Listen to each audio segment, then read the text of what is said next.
நம்ம மனைவியினுடைய இருதயத்துக்கு அறுவை சிகிச்சையும் செஞ்சாச்சு, பைபாஸ் அப்போலோவில். இப்போ வந்து வாழ்வும் மாற்றியாச்சு, இனி கவலையே கிடையாது அப்படின்னு ரொம்ப மகிழ்ச்சியாக இருந்தேன். 2 ஆண்டு தான் ஆச்சு, மறுபடியும் பிரச்சனையாயிடுச்சு. என்னடா டாக்டர் கோபால் முருகன் எங்கே இருக்காருன்னு கேட்டால் அவர் வந்து எம்ஜிஎம்க்கு மாறிட்டார் சார் இப்போ. சரி, நான் அவருக்கு ஃபோன் பண்ணேன். அது ஆனால் இப்போ அந்த கோபால் முருகன் இந்த இடத்துல நான் நன்றி சொல்கிறேன். அந்த காவேரி ஹாஸ்பிட்டலில் 22 லட்சத்துக்கு மேலே பில்லு போட்டாங்க. போட்டதில் இவர் இங்கேருந்து ஃபோனை போட்டார். டாக்டருக்கு ஃபீஸ் எவ்வளோ போட்டிருக்கீங்கன்னு கேட்டார். 1,40,000 ரூபா உங்களுக்கு போடுறேன், அந்த 1,40,000 ரூபாய் எடுத்துருங்கன்ட்டார். 1 பைசா அவர் வாங்கலை, 1 பைசாவும் வாங்காமல் எனக்கு அவர் அந்த சிகிச்சையை செய்தார். அந்த உண்மைக்கும் ஒழுக்கத்துக்கும் அவர் கொடுத்த மரியாதை. இப்போ திரும்ப அவரே தேடி எம்ஜிஎம் போனேன். அவர் பார்த்துட்டு கொஞ்சம் பிரச்சனை இருக்கே அவங்களுக்கு, கொஞ்சம் ஆன்ஜியோ பண்ணிட்டா நல்லது. என்ன டாக்டர் ஆகும்? அது ஒரு பேக்கேஜ், அது ஆன்ஜியோ பண்ணால் ஒரு 60,000 ரூபா ஆகும் அப்படின்னு. சரி, எப்படியும் சிரமப்பட்டு நம்ம பண்ணி பார்ப்போம், 4 நண்பர்கள் உதவியோடு பண்ணலாம் அப்படி. சரி டாக்டர், நீங்கள் ஆன்ஜியோ பண்ணுங்கன்ட்டு இவ்வளோ அழைச்சின்னு போயிட்டேன். ஆன்ஜியோ நடத்திட்டு அந்த தனியாக கூப்பிட்டாரு. அவர் நல்ல டாக்டர், எனக்கு அதில் குறையே இல்லை. அவர் சொன்னார், ஐயா மறுபடியும் வாழ்வு கெட்டு போச்சு. என்ன இப்போ தான் 2 ஆண்டுகள் தானே, அது மறுபடியும் வாழ்வு கெட்டு போச்சுன்றீங்க. நான் வாழ்நாள் போகிறேன், நீ பிரச்சனை இல்லைன்னு நினச்சேன். அப்படி இல்லையா, இது வந்து உங்களுக்கு ஸ்பேர் பார்ட்ஸ் மாற்றுற மாதிரி தாங்க. ஒரு ஸ்பேர் பார்ட், ஒரு ஸ்கூட்டர் வச்சுருக்கீங்க, இல்லை ஒரு கார் வச்சுருக்கீங்க, ஒரு ஸ்பேர் பார்ட்டு போயிடுச்சுன்னா இன்னும் போடுவீங்க, அது கொஞ்ச நாள் ஓடும், அப்புறம் போனால் மறுபடியும் போடணும். அப்படியா? அப்போ என்னையா பண்ணணும்? ஒரு நல்ல ஃபாரின் மெட்டல் வால்வ் இருக்கியா, அதை பண்ணோம்னா 10 வருஷம் அம்மாவுக்கு பிரச்சனை இல்லைன்னாரு.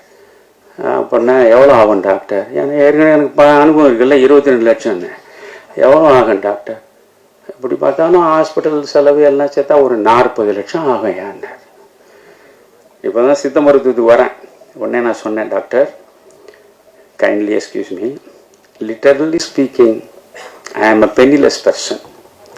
I cannot afford to pay such huge amount. You kindly discharge her in the evening itself. என்ன இவ்வளோ சீரியஸாக இருக்கு, நீ இப்போ it's enough. You kindly discharge her. சாயந்தரம் ஆக்ஷன் வந்துட்டேன். வீட்டுக்கு வந்துட்டேன். இரவு பூரா தூக்கம் இல்லை. நமக்காக ஒரு 40 ஆண்டுகள் நமக்காகவே வாழ்ந்தவர், எந்த விதமாக ஒரு வரட்டு மனிதனுக்கு, அவளுக்கு என்னை கரம்பட்டதால் அவளுக்கு எதுவுமே கிடைக்கல, ஆனால் எல்லாவற்றுக்கும் உடன்பட்டு வாழ்ந்தவள்.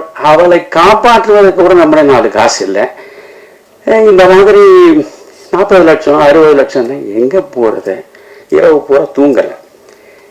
6 மணி இருக்கும், காலையில் எழுந்து அப்போ வந்து எனக்கு வீரபாகு தெரிஞ்சுருந்தா உடனே வீரபாகு பார்த்துருப்பேன். எனக்கு அப்போல்லாம் அவர் இது வரல.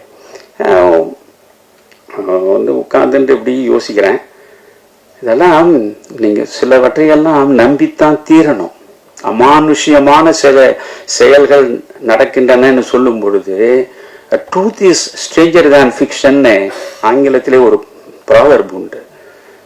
உண்மையில் நடக்கக்கூடிய சம்பவங்கள் கதையை விட வந்து அதிசயமா இருக்கும், நம்ப முடியாத கதையை விட அதிசயமா இருக்கும். நான் உட்கார்ந்து அப்படியே பார்த்தேன்னு ரொம்ப சோர்ந்து விரக்தி விட்டு நேரில் உட்காந்துருக்கேன். இப்போ ஒரு ஃபோன் வந்தது, ஏன்னா எடுத்தேன். ஐயா, நான் தஞ்சாவூர்லேருந்து ஒரு சித்தர் பேசுகிறேன்னாரு. என்னையா சொல்லுங்க ஐயான்னு. உங்களுடைய வாழ்வே ஒரு மந்திரம் படித்தேன்யா, திருமந்திரத்தில் உள்ள 3000 பாடல்களை அப்படியே சாறு பிழிஞ்சு நீங்கள் கொடுத்துருக்கிற அந்த புத்தகத்தை 3-4 முறை படிச்சுட்டேன்யா. நான் ரொம்ப வியந்து போனேன். நீ இன்னும் 100 வயது வாழணையா, உங்கள் மனைவி 100 வயது வாழனேன்னு. எனக்கு நானே என் மனைவியை காப்பாற்றுறது வழி என்னன்னு தெரியாமல் உட்காந்துருக்குறேங்க, நீங்கள் என்ன போய் 100 வயது வாழணும்னு சொன்னீங்க. நான் கொஞ்சம் சலிப்போட சொன்னேன். என்னையா உங்கள் மனைவிக்குன்னாரு. இப்போ ஒன்றுக்கும் நடந்து சொன்னேன். ஐயா, உங்களை மாதிரி அறிவாளிகளே இப்படி அலோபதியில் போய் இப்படி வீணாக அலைக்கழிக்கப்படுறது தான் நினச்சா வருத்தமாக இருக்குது. என்னையா பண்ணணும்? நான் சொல்கிறது நம்பிக்கையோடு செய்வீங்களா? சொல்லுங்க, செய்கிறேன். 10 ரூபாய் பெருமானம் உள்ள சிகிச்சையை நான் சொல்கிறேன், செய்வீங்களா? கட்டாயம் செய்கிறேன். 10 செம்பருத்தி பூவை அன்றாடம் வாங்கிக்கங்க. அந்த 10 செம்பருத்தி பூவை 2 குவளை தண்ணீரில் போட்டு 1 மணி நேரம் ஊற வைங்க. ஊற வச்ச பிறகு ஒரு 10 மிளகு அதுல போடுங்க. மருத மரப்பட்டைன்னு நாட்டு மருந்து கடையில தூளே விற்பான், அதில் ஒரு போடுங்க. அதை காய்ச்சுங்க. 2 டம்ளரை 1 டம்ளர் ஆக்குங்க. காலையில குடிக்க சொல்லுங்க. சங்கு புஷ்பம்னு ஒன்று இருக்கு. அந்த சங்கு புஷ்பம் சனீஸ்வரனுக்கு போடுறது. அதை ஒரு 10 பூவை எடுத்து மிக்சியில் அரைச்சி சொல்லணும். அவ்வளோதான் ஐயா. இந்த நிமிஷம் 40 லட்சம் ரூபாயை நான் கொடுத்திருந்தாலும் என்ன ஆயிருக்கும் தெரியாது. இப்ப என் மனைவி இது நடந்து ஏறக்குறைய 8-9 மாதம் ஆகிறது.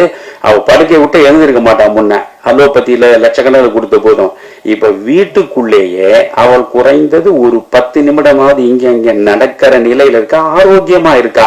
இந்த ஆரோக்கியத்தை 10 ரூபாயில நான் பெற்றேன். 10 ரூபாயில இப்போ செம்பருத்தி பூ தான் கொடுக்குறேன், அந்த சங்கு புஷ்பம் தான் கொடுக்குறேன். நல்லா இருக்கா? அப்போ இந்த மண்ணில் எப்பேற்பட்ட மருத்துவம் அது. அந்த மருத்துவம் நம்ம தங்கர் சொன்ன மாதிரிதான். ஒரு மரம் என்றால் மரத்தினுடைய வேர், அதனுடைய பட்டை, அதனுடைய பூ, அதனுடைய கிளை, அதனுடைய இலை எல்லாமே மருத்துவ குணம் உள்ளது.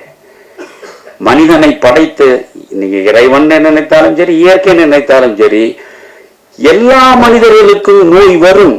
ஆனால் அந்த நோய் அனைத்தையும் தீர்ப்பதற்காகத்தான் இயற்கையில் மரங்களாக படைத்து வைத்திருக்க. ஒவ்வொரு மரத்துக்கும் ஒரு மருத்துவ குணம் இருக்கு. ஆனால் நாம் அந்த மரங்களை வெட்டி வீழ்த்துறோம்.